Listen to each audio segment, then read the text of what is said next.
मैं चाहता हूँ ना कि तुम बाहरी लोगों पर आश्रित ना होकर खुद के ऊपर ये चीज़ों को अच्छे से सीख लो।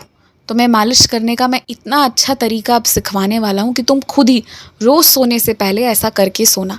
देख लेना तुम्हारी कितनी अच्छी नींद आएगी और तुम्हारे शरीर में जो भी दर्द है ना, जितना भी दर्द है, जितनी भी तकलीफ़ें हैं, एक-एक करके मैं सब दूर करवा दूँगा।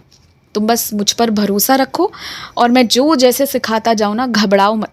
अगर कोई चीज़ समझ ना आए, ना सीख पाओ, उसे दोबारा तीसरी बार देखो और मुझसे पूछो कि साईं आप मुझे सिखाओ, बताओ, और मैं सब बताता जाऊँगा, सब सिखाता जाऊँगा। इतनी कला, इतना गुण मैं तुम्हारे हाथ में दूँगा ना कि तुम जो जैसे लोग मेरे पास आते हैं ना अपनी परेशानी लेकर और फिर सब ठीक हो जाता है, वैसे ही तुम भी मेरी ही परछाई बनोगे, क्योंकि तुम मेरे बच्चे हो और तुमसे भी सबको सुख मिलेगा। सबकी दुख तुम्हारे पास आकर ख़त्म होंगे। ये बहुत बड़ा आशीर्वाद है जो बहुत कम लोगों को मिलता है और मैं बहुत कम भक्तों को देता हूँ, जो मैंने चुना है तुम्हें देने के लिए। देखो, एक बात मैं तुम्हें समझाता हूँ, तुम्हें नसीहत तो बहुत मिलती है कि तुम्हें ये खाना है, वो नहीं खाना है, ऐसा खाना है, वैसा नहीं खाना है। जिसने जितना पढ़ा है और जिसकी शरीर पर जो चीज़ काम आई है, वो अपनी तरफ से तुम्हें बहुत अच्छा बता रहा है। अब तुम्हें क्या करना है ना कि तुम्हें वो करना है जो मैं तुम्हें कहता जाऊँगा। हो सकता है 2-3 लोगों की बातें मिलाकर मैं कुछ अलग तुमसे करवा लूँ, और हो सकता है कभी मैं किसी की बात वैसी की वैसी ही उतरवा लूँ, और हो सकता है कभी किसी की बात सुन तो लो तुम, पर मैं तुमसे वो चीज़ होने ही ना दूँ। ऐसी चीज़ें होंगी। तुम्हें किसी की कोई क्या कर रहा है ना, तुम्हें एकदम वही उसी चीज़ को उतारना नहीं है अपने जीवन में।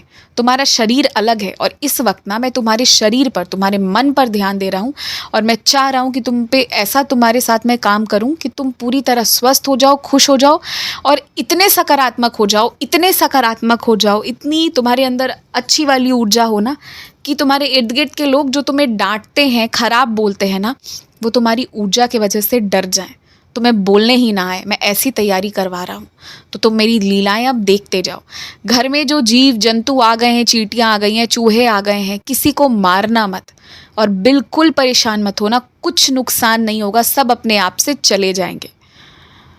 किसी को कुछ भी नुकसान तुम्हें नहीं पहुँचाना है और वो भी तुम्हें नुकसान नहीं पहुँचाएँगे। तुम्हें भरोसा है ना मेरे ऊपर?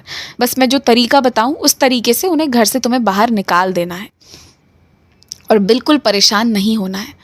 और जिस इंसान की गड़बड़ी की वजह से ये चीज़ें हुई हैं, वो इंसान अब भविष्य में हमेशा सचेत रहने वाला है। तुम ये बात जान लो। मैं जानता हूँ कि पैसे कमाना आसान नहीं है, इसके लिए बहुत मेहनत लगती है, लेकिन मैं तुम्हारे से ऐसे काम करवाऊँगा ना कि जिसमें तुम काम तो हो सकता है चौबीसों घंटा कर रहे हो, 24 के 24 घंटे भी कर रहे हो, लेकिन इतने आराम से करोगे, इतना आराम के साथ मैं तुमसे करवाऊँगा ना कि देखना तुम्हें उसका भार ज़रा भी महसूस नहीं होगा। इसीलिए अभी और अभी से 2 साल बाद की किसी की भी चिंता मत करो, सब ऐसे ही अभी जो है वो रहने दो। मैं सब बताऊँगा, सब सिखाऊँगा। तुम शांति से, स्थिर से रहो। जो भी तकलीफ़ें आई हैं तुम्हारे शरीर में, वो सब अभी ठीक करना है तुम्हें, बस ये याद रखो। खूब खुश रहो। शुभ रात्रि, आराम से सो जाओ।